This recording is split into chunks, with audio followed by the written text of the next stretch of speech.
kłocitów. Ty, ale widziałeś, jak teraz ładnie wyskoczył?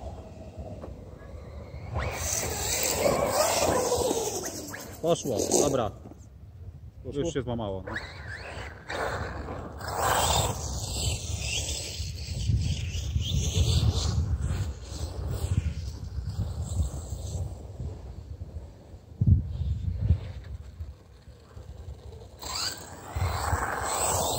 A nie, ty, śrubę z dołu zgubiłem.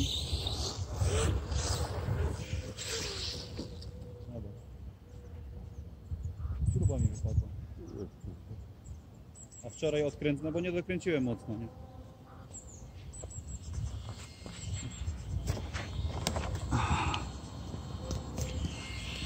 No niestety zgubiona śruba, koniec zabawy. Nie wziąłem zapasu, trudno.